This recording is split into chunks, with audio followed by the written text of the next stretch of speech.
Cette histoire suivante est quelque chose qu'un médecin de la région de Dayton dit n'avoir jamais vu. Et la famille de cet homme attribue tout le mérite à Dieu. Tony Yali souffrait de troubles respiratoires chez lui. Sa famille a pratiqué la réanimation cardio-pulmonaire et l'a finalement emmené à l'hôpital. Les médecins disent que Yali a fait un arrêt cardiaque pendant 45 minutes. Une équipe de personnel médical a essayé de stimuler son cœur, mais sans succès. Un médecin a déclaré Yali décédé dans l'après-midi du 5 août. Puis, soudain, alors que les infirmières s'apprêtaient à laisser la famille voir son corps, Yali a montré des signes de vie. Ensuite, tout le monde a commencé à me raconter ce qui s'était passé. Et c'est là que j'ai commencé à comprendre qu'un miracle avait eu lieu. J'ai pointé du doigt et j'ai dit « Papa, tu ne vas pas mourir aujourd'hui ».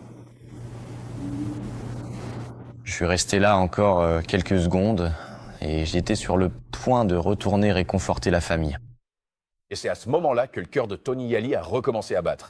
Son cardiologue affirme que c'est au-delà du rare. Mais en 20 ans de carrière, je n'ai jamais vu quelqu'un que nous avions déclaré mort. Et en fait, le patient que nous avons vu, il n'y avait aucune activité lorsque nous avons arrêté tous nos efforts.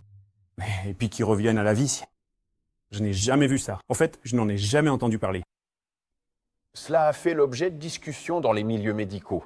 Mais Tony Yali affirme qu'il n'y avait qu'un seul facteur en jeu.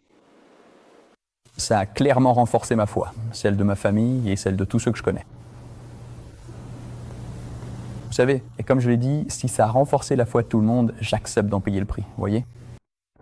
Yali est resté inconscient pendant 5 jours, mais les médecins l'ont renvoyé chez lui de l'hôpital jeudi dernier. Il dit qu'il se sent très bien. Waouh! Waouh! Quelle expérience bouleversante! Oh, c'est incroyable! Ça l'est vraiment. Incroyable. Tu n'aimerais pas parler à cet homme, juste en général, juste t'asseoir à une table et découvrir ce qu'il pense de tout ça? Ce serait plutôt intéressant. Ça a bouleversé sa vie, et la tienne aussi, si tu écoutes bien. Oui, peut-être bien, c'est vrai.